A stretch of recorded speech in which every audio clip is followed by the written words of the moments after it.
Hello everyone, welcome to my YouTube channel Ravish जस अड्डा। रवीश जस अड्डा में आपका स्वागत है। मैं हूं रवीश कुमार।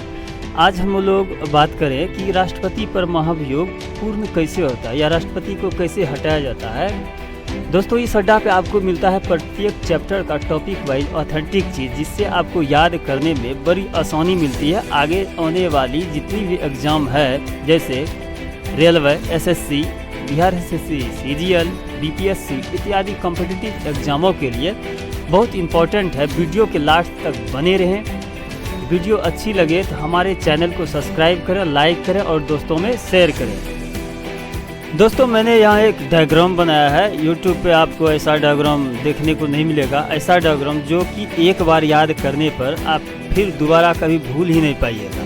तो इस प्रकार का डायग्राम जो है कि आप एक बार एग्ज़ाम देने के अगर पहले याद कर लेते हैं, देख लेते हैं, तो यहाँ से जो है कि आपके ये पॉलिटी से एक या दो क्वेश्चन सभी एग्जामों में आता ही है। इसीलिए ध्यान से समझिएगा। एक बार समझ लीजिएगा तो आपको दोबारा दिक्कत नहीं होगी। तो आइए हम लोग चलते हैं कि राष्ट्रपति पर महाभियोग कैसे लगता है। अगर मान लीजिए कि राष्ट्रपति भ्रष्ट निकल गया हो या किसी गलत प्रकार का काम कर रहा हो, तो वह क्या करता है कि सदन क्या करता है, वो राष्ट्रपति को हटा देता है। तो वही हटाने की प्रक्रिया क्या है, यानी उसी को कहते हैं महाभियोग प्रक्रिया। आइए उन्हीं के बारे में हम लोग जानते हैं किस प्रकार उन्हें हटाया जा सकता है। तो मैंने यहाँ पर देखिए डायग्राम बना लिया है।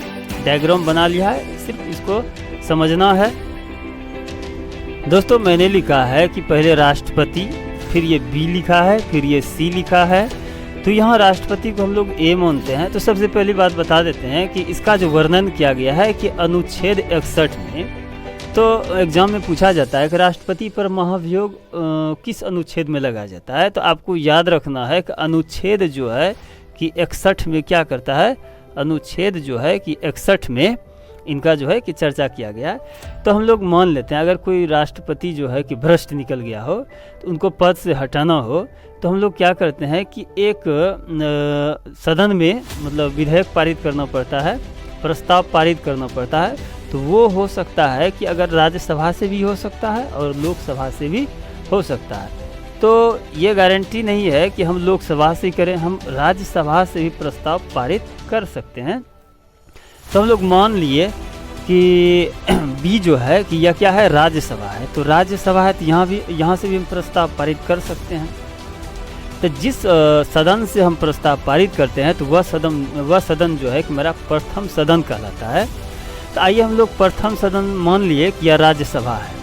तो राज्यसभा में जो है कि अगर यहाँ पे हमको पारित करना है, तो राज्यसभा के सदस्यों का 1/4 बहुमत, 1/4 बहुमत से अगर पारित कर दिए, तो पारित करने के बाद राष्ट्रपति को जब भेजा जाता है या किसी पीठासीन अधिकारी के द्वारा राष्ट्रपति के पास भेजा जाता है। लेकिन एक बात जो एग्जाम में बार बार पूछता है कि राष्ट्रपति को 14 दिन जो है पहले, यहाँ पे सूचना कट के चना हो गया है, तो राष्ट्रपति को पहले सूचना दिया जाता है। तो ये बहुत इम्पोर्टेंट है। राष्ट्रपति को जो है कि 14 दिन पहले सूचना दिया जाता है। अब यहाँ से क्या हो गया कि यहाँ से बहुमत 1/4 से पारित किया, फिर राष्ट्रपति के पास पहुँच गया। अब प्रस्ताव जब राष्ट्रपति पढ़ते हैं, तो वहाँ पे जो है कि राष्ट्रपति कहता है भाई मैं भ्रष्ट कैसे हो गया। तो वह क्या करता है कि राष्ट्रपति जो है कि जिस सदन से यह पारित किया गया था, तो उस सदन पे जो है कि फिर जो है कि सफाई देने के लिए राष्ट्रपति खुद आते हैं या किसी जो कि वरिष्ठ मतलब जो अधिकारी को नियुक्त करते हैं कि भाई मैं भ्रष्ट कैसे हो गया। तो वहाँ से जो है कि प्रस्ताव भेजते हैं राज्यसभा को। अब राज्यसभा क्या करता है कि राज्यसभा कहते नहीं, आप तो भ्रष्ट हैं ही, आप भ्रष्ट हैं ही, हम नहीं मानते हैं। अब क्या करेगा, भ्रष्ट अगर उन्हें कह दिया गया, अगर नहीं मानता है, तो अब यह क्या करेगा कि राज्यसभा जो है कि यह क्या करेगा, 2/3 बहुमत से पारित करेगा। 2/3 बहुमत से पारित करेगा।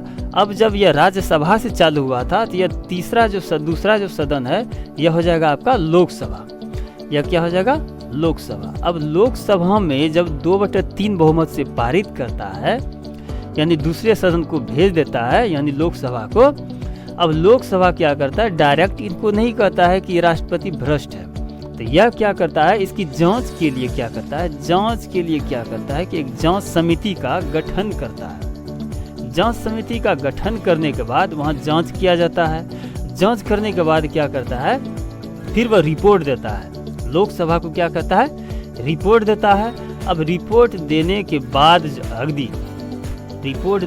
बाद यदि लोकसभा 2/3 बहुमत से पारित करता है, 2/3 बहुमत से पारित कर देता है, तो राष्ट्रपति पर महाभियोग पूर्ण होता है।